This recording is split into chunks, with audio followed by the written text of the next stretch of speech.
하나님의 말씀을 살펴보겠습니다. 미국 시카고 트리니티 신학교에 길버트 빌키지언 교수가 있었습니다. 이분이 좀 독특한 것이 있습니다.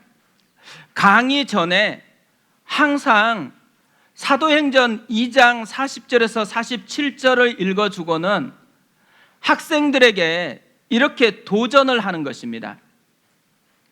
초대교회의 모습을 상상하면서 앞으로 교회를 섬길 때 늘 살아있고 주님이 기뻐하시는 교회를 세우는 것을 상상해 보십시오.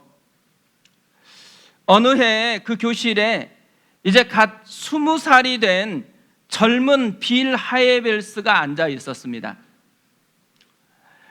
길버트 교수가 성경을 읽을 때마다 이 빌의 가슴이 뛰기 시작했습니다. 어느 날 빌이 길버트 교수를 찾아가서 이렇게 말했습니다. 교수님, 하나님이 허락하시면 제가 바로 그런 살아있는 교회를 시카고 지역에 세워보고 싶습니다. 그 말을 들은 길버트 교수가 너무너무 감격을 했어요. 그래서 빌의 손을 잡고 이렇게 말했습니다. 내가 할 수 있는 모든 것을 다 바쳐서 너를 돕겠다. 그때부터 약 30년간 길버트 교수가 빌의 멘토가 되어 주었습니다. 한때 미국에서 가장 크고 가장 영향력이 있었던 교회가 이렇게 시작이 된 것입니다. 그때를 회상하면서 길버트 교수가 이런 말을 했습니다. 10년을 넘게 그 비전을 강의할 때마다 나누었는데 아무도 관심을 가져주지 않았습니다. 그래서 나는 이번 해에도 내가 하는 일에 의미가 없구나라고 생각했는데 빌 하예블스라는 학생이 처음으로 그 비전에 자신의 인생을 걸겠다고 헌신한 것입니다. 정말 감격스러웠지요. 신대원을 다니면요, 설교학 과목이 있습니다. 근데 이 설교학 과목은 시험이 교수님과 반 학생들 앞에서 자신이 준비한 설교를 직접 하는 것입니다. 저는 사도행전 2장 오늘 말씀으로 설교를 준비했습니다. 그리고 설교를 시작하면서 이 빌 하예빌스와 길버트 교수의 이야기를 했습니다. 오늘 말씀은 목회를 시작하면서 꾸고 있었던 저의 꿈이 담겨 있는 말씀입니다. 성경의 이야기가 오늘 우리의 삶의 이야기가 되는 꿈을 꾸었습니다. 하나님이 허락하시면 이 시대에 이 장소에서 사도행전과 같은 살아있는 교회를 세우고 싶었습니다. 이것이 목회를 시작하게 되고 또 이것이 우리 교회를 개척하는 배경이 되었다고 생각합니다. 이 마음으로 오늘 말씀을 다시 묵상을 했습니다. 오늘 말씀은 처음으로 지상교회가 시작된 이야기입니다. 첫 번째 교회 개척 스토리입니다. 말씀의 분량은 짧아요. 그런데 그 말씀의 현장 속으로 우리가 들어가서 보고 있다면 하나하나가 가슴을 뛰게 만들 거라고 생각합니다. 우리에게 정말 이루어졌으면 좋겠다라는 이 열망을 만들어내는 말씀들입니다. 저는 말씀을 묵상하면서 우리가 정말 본받았으면 좋았다고 생각하는 부분을 좀 정리를 했습니다. 4가지 정도로 정리를 했거든요. 근데 4가지 다 나누면 힘들어할 것 같아가지고 2가지만 나누고 다음 주에 2가지를 나누려고 합니다. 우리가 본받아야 할 공동체의 모습, 첫 번째로는 힘쓰는 방향이 건강한 공동체가 되는 것입니다. 베드로가 설교하니까 3,000명의 새신자가 생겼습니다. 120명이었는데 갑자기 3,120명의 성도가 된 것입니다. 이런 일을 당했을 때 생각나는 대사가 하나가 있더라고요. 고객님, 많이 당황하셨어요? 제 성대모사 때문에 당황하신 것 같습니다. 오늘 우리 교회에 갑자기 3,000명의 성도가 새로 왔다고 생각해 보세요. 주차 대란, 안내 이렇게 들어오려고 하면 공간 다 마비가 되어서 엄청 혼란스러울 것입니다. 물론 엄청 기쁘겠죠. 그런데 엄청 당황스러울 것입니다. 근데 오늘 말씀을 보면요, 굉장히 놀라운 게 있습니다. 41절을 보세요. 그 말을 받은 사람들은 세례를 받음에 이날에 신도의 수가 3,000이나 더하더라. 그런 다음이 이렇게 기록이 되어 있어요. 그들이 사도의 가르침을 받아 서로 교제하고 떡을 떼며 오로지 기도하기를 힘쓰니라.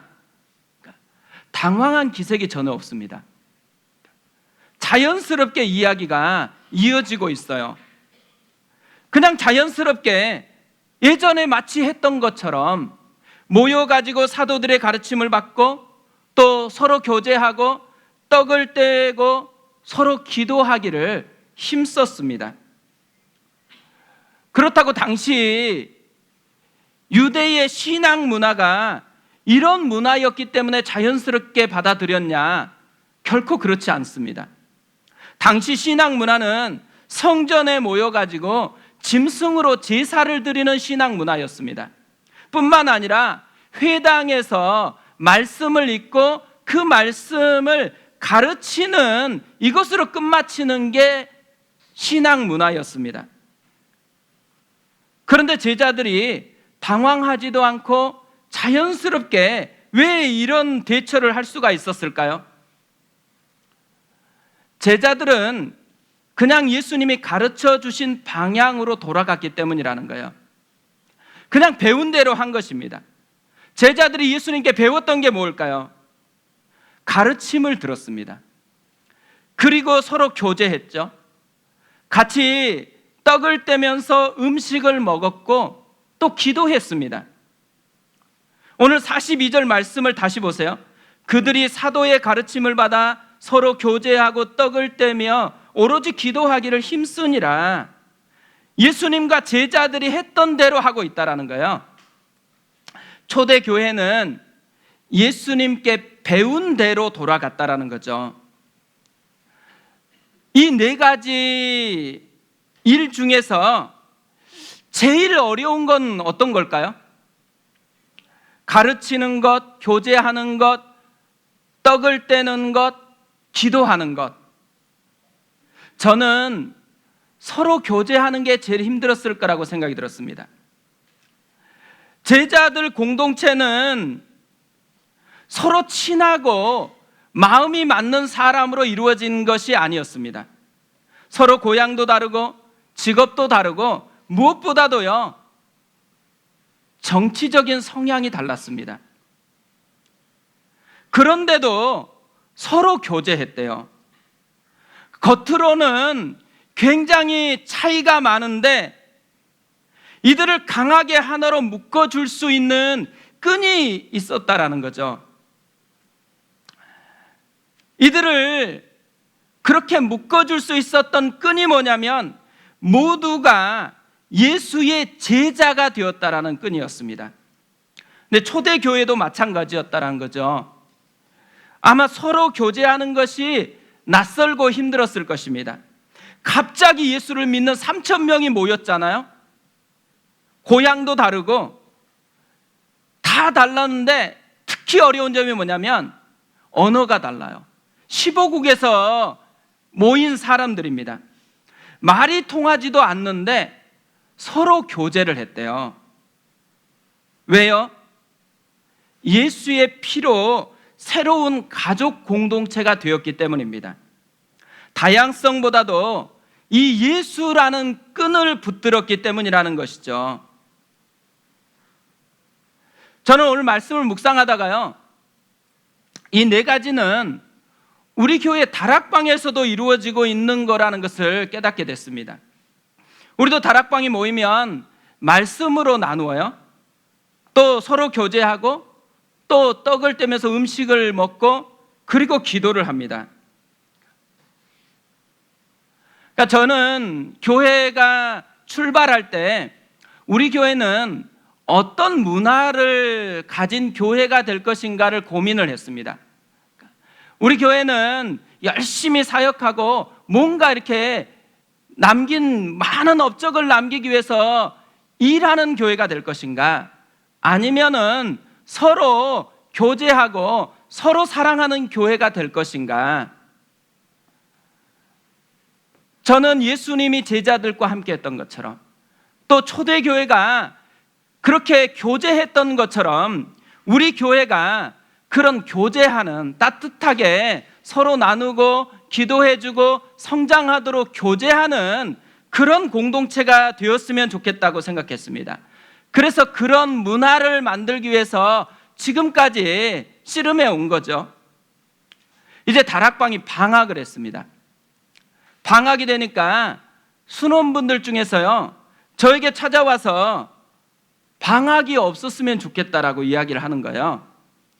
지금 너무 좋은데 아쉽다라는 거예요. 근데 순장님들이요, 종강한다고 하니까 어떻게 했을까요? 순장님들은 너무나 좋아했습니다. 저는 근데 이 모습이 되게 좋은 모습이다라는 생각이 들더라고요. 만약에 반대였다고 생각해 보세요. 순장님들은 방학하기 싫어해요. 근데 순원들은 제발 좀 방학했으면 좋겠다. 아마 끔찍할걸요? 모이면 힘들 거예요. 근데 이 문화를 만들기 위해서 참 애를 썼는데 누가 제일 많이 애썼을까요? 저는 순장님들이 이 문화를 만들기 위해서 정말 수고했다고 생각합니다. 그래서 오늘 이 시간에 우리 순장님들 좀 박수로 좀 격려해 주었으면 좋겠습니다.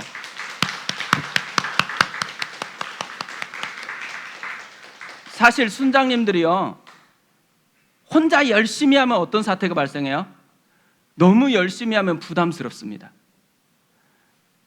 순원들도 마음을 열어서 함께 해야지만 다락방이 건강한 교제할 수 있는 그런 공동체가 되어지는 것이죠.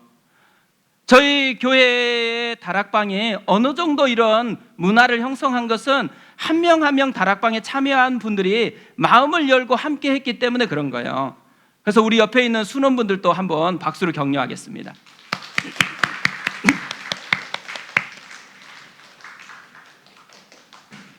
사실 오늘 말씀에서 가르치고 교제하고 성찬을 행하고 기도를 하는 이 네 가지 모습보다도요, 실제로 더 강조하고 있는 것이 한 가지 있습니다.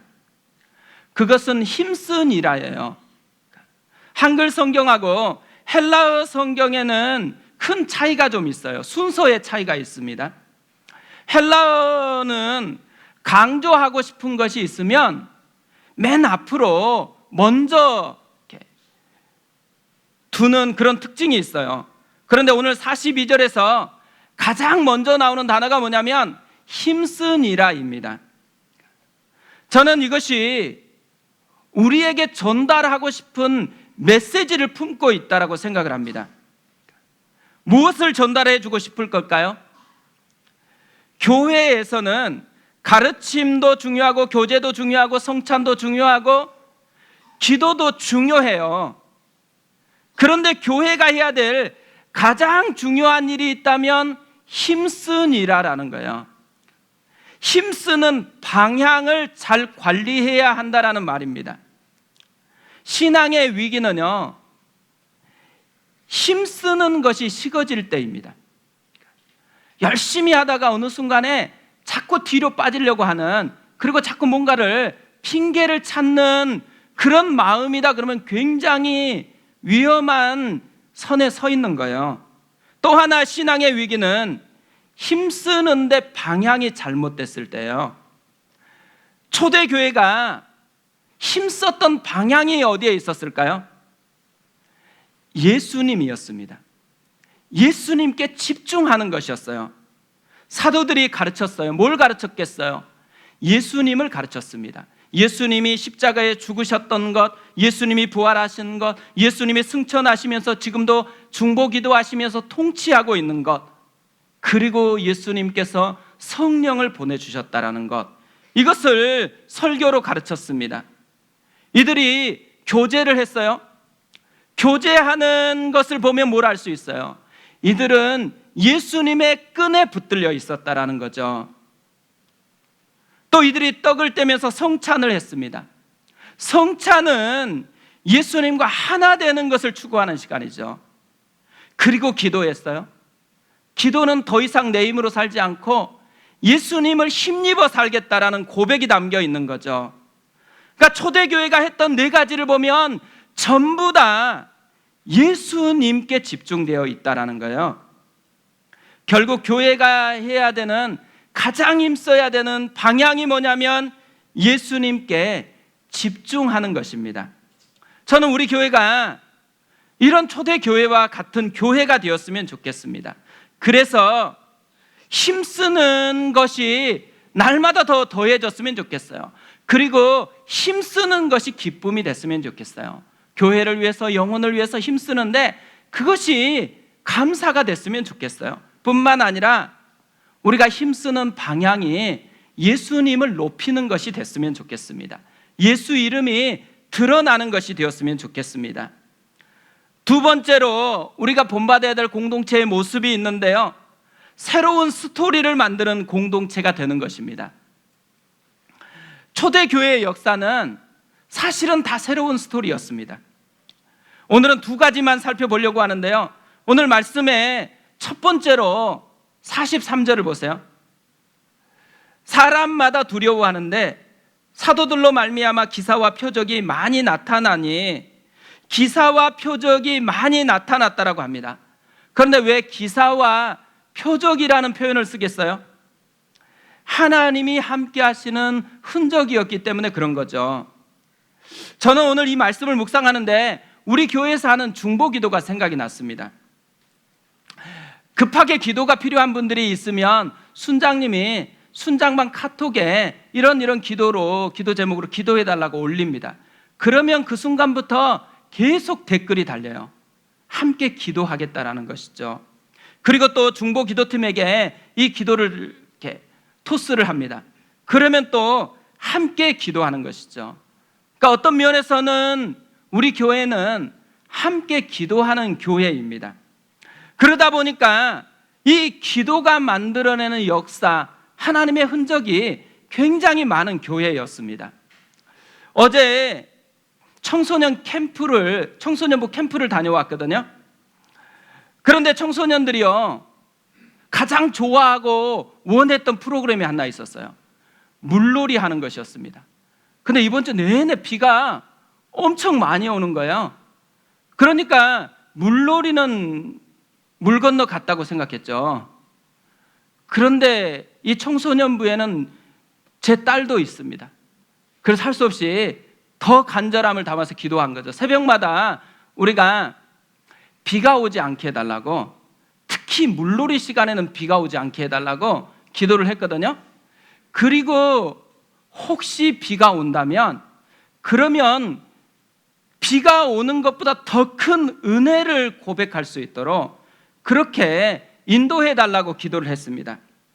근데 어제 무슨 일이 일어났을까요? 어제 물놀이 할 때만 비가 안 왔어요. 그리고 물놀이가 딱 끝나는 순간에 비가 온 거예요. 그런데 제 딸이요, 끝마치고 태우가 가는데 이 이야기를 하는 거예요. 물놀이 할 때만 비가 안 왔다고, 물놀이 끝마치자마자 비가 왔다고. 저희 둘째가 결코 이런 얘기를 할 애가 아니에요. 하나님에 대해서 이렇게 얘기할 애가 아니거든요. 근데 그 얘기를 하는 거에 신난 거잖아요. 그러니까 하나님이 자기들과 함께 했다라는 흔적을 경험한 거죠. 그때 제가 할 말이 있는 거잖아요. 새벽마다 우리가 함께 간절하게 기도했다. 아이들도 하나님의 흔적을 경험했고, 기도했던 모든 사람이 함께 하나님을 경험했던 이 흔적들을 하나님이 우리에게 주셨다라는 것을 발견했습니다. 또 하나요, 우리에게 주신 그 초대교회에 일어났던 흔적이, 스토리가 이것입니다. 44절 45절입니다. 믿는 사람이 다 함께 있어 모든 물건을 서로 통용하고 또 재산과 소유를 팔아 각 사람의 필요를 따라 나누어 주며, 이들이 나누었는데 뭘 나누었어요? 돈을 나누었습니다. 생각해 보세요. 돈을 표현할 때 우리가 쓰는 표현이 있어요. 피 같은 돈. 돈이 그만큼 중요하다라는 거죠. 돈 때문에 깨지는 가정을 많이 봤습니다. 돈 때문에요, 인격이 무너지는 것도 봤습니다. 회사 돈을 횡령하는 것도 봤습니다. 그런데 오늘 보면 돈을 기꺼이 나누고 있다라는 거죠. 이들을 보면 알 수 있는 게 있어요. 적어도 이들은 돈에 대해서 자유해졌다라는 거예요.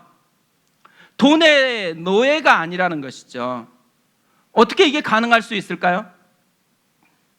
돈으로 사는 것이 아니라 하나님으로 산다라는 것을 알게 된 거죠.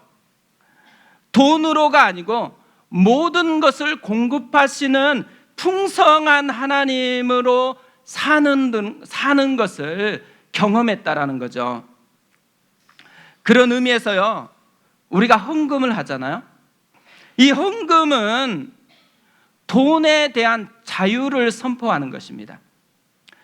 더불어서 우리 힘으로 살지 않고 풍성한 하나님의 공급하심으로 산다라는 믿음을 선포하는 것이죠. 우리 교회는 헌금의 종류가 그렇게 많지 않습니다. 그런데 독특한 헌금이 하나 있어요. 목적 헌금이라는 게 하나 있습니다. 누군가 하나님의 마음을 전달하고 싶을 때 목적 헌금과 그리고 받을 분의 이름을 써서 헌금을 하면 교회가 대신 그분에게 전달해 주는 헌금입니다. 근데 저희 교회에 참 많은 분들이 이 목적 헌금을 하셨습니다. 최근에는 단기 선교를 가신 분들에게 목적 헌금을 하시는 일들이 생겼습니다. 비록 지금 자기는 함께 할 수 없지만 헌금을 통해서 함께 선교에 동참한다라는 것이죠. 저는 이런 모습을 보면서 하나님의 스토리가 우리 교회 가운데 이루어지고 있다라는 것을 생각했습니다. 충청남도 당진에 가면 당진 동일교회라는 교회가 있습니다. 개척을 준비할 때요, 우연히 이 교회 이야기를 담은 책을 읽게 됐거든요. 제목이 춤추는 교회, 잘못됐네요. 꿈꾸는 교회, 춤추는 하나님입니다. 제목이 굉장히 좋더라고요. 근데 이 교회는 굉장히 독특한 게 하나 있어요. 교회가 깊은 산골에 있다라는 것입니다. 원래 농가에 개척했는데 쫓겨난 거예요. 비닐하우스에서 예배를 드리다가 산속에다가 교회를 세웠어요. 왜냐하면 쌌기 때문에. 근데 문제는 도로가 1차선밖에 없는 거예요. 지금도 여전히 도로가 1차선밖에 없습니다. 한 번 들어가면요, 나갈 수 없어요. 할 수 없이 내 보내줄 때까지는 교회에 그냥 지내야 되는 그런 독특한 교회인 거죠. 얼마나 불편하겠어요. 그런데 이 교회 마당에는요, 주일마다가 아니고 날마다 수백 명의 어린이들이 가득합니다. 주일이 되면 5천여 명이 넘는 가족들이 함께 예배를 드려요. 그리고 예배 후에도 떠나지 않고 서로 교제하면서 늦게까지 북적거리는 그런 교회입니다. 그러다 보니까 매년 수천 명의 탐방객이 다녀간대요. 그러면서 이렇게 이야기한대요. 기적이다. 환경이 문제가 아니구나. 우리 교회가 이거 페이스턴으로 올 때 저는 이 교회를 참 많이 생각을 했습니다. 우리도 깊이 산골로 들어왔거든요. 환경이 문제가 되지 않는 교회, 불편한데도 기쁨으로 달려오고 싶은 교회가 되라는 하나님의 뜻으로 여겼습니다. 그래서인지 우리 교회가 개척되고 난 후에 참 많이 들었던 말이 있습니다. 개척해 주어서 우리가 변화될 수 있었다라는 말이었습니다. 최근에는 한 분이 아내를 통해서 이 말을 꼭 저한테 전달해 달라고 그렇게 얘기했다라는 이야기도 들었습니다. 사실 우리 교회는 독특한 것이 가까이 있는 성도들이 많지 않습니다. 다 먼 거리에서 오고 있습니다. 1시간 30분 이상 전철을 타고 와서 예배를 드리시는 분이 있습니다. 최근에 교회를 너무 사랑하기 때문이라고 하는 이야기를 들었습니다. 최근에는 동천역에서부터 혼자 전동 휠체어를 타고 교회에 와서 예배를 드리는 일이 있었습니다. 한 순장님이 이것을 보고 이런 카톡을 보내왔습니다. 카풀하여 교회로 올라오는데 염광교회 근처에서 전동 휠체어로 지나가는 분이 있어 혹시 아닌가 싶었는데 교회 입구에서 뵙는데 가슴이 먹먹해졌습니다. 저는 우리 교회에 하나님의 스토리가 점점 쌓여가고 있다라고 생각합니다. 우리가 아이들에게 물려줄 진짜 영적인 진짜 유산은 돈이 아니라고 생각합니다. 하나님의 스토리를 물려줘야 한다고 생각해요. 우리의 자녀들에게 내 안에서 역사하는 하나님의 이야기를 유산으로 물려주었으면 좋겠습니다. 그리고 우리 교회가 우리의 다음 세대에게 여기에 나와 함께 하나님이 살아서 역사한다라는 이 하나님의 스토리를 물려주는 그런 교회가 되어졌으면 좋겠습니다. 지난주부터 한여름밤의 기도회가 진행되고 있습니다. 이번에는 특별히 갈렙에 대해서 살펴보고 있습니다. 12명이 정탐을 했는데 갈렙과 여호수아만 다른 보고를 했습니다. 10명과 갈렙과 여호수아는 어떤 차이가 있었을까요? 갈렙과 여호수아에게는 남들에게 없었던 어떤 특별한 게 있었을까요?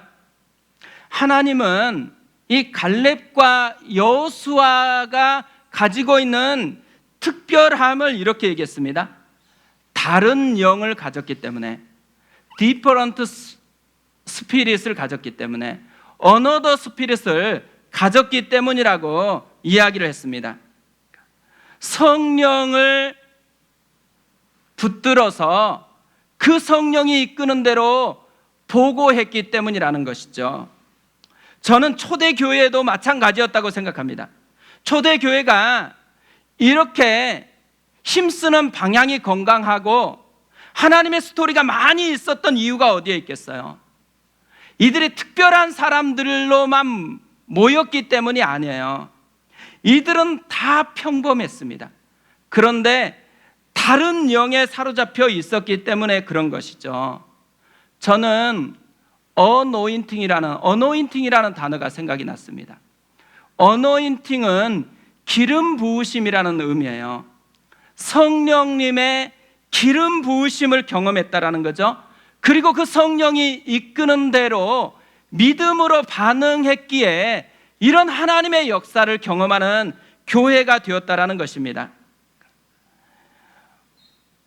평범한 사람들인데 특별한 역사를 경험했습니다. 평범한 사람들이 비범한 스토리를 만들어낸 거죠. 오늘 말씀은 평범한 우리에게 특별한 스토리로 초대하고 있다라는 거예요. 평범한 우리를 비범한 삶을 살 수 있도록 우리를 초대하고 있다라는 거죠.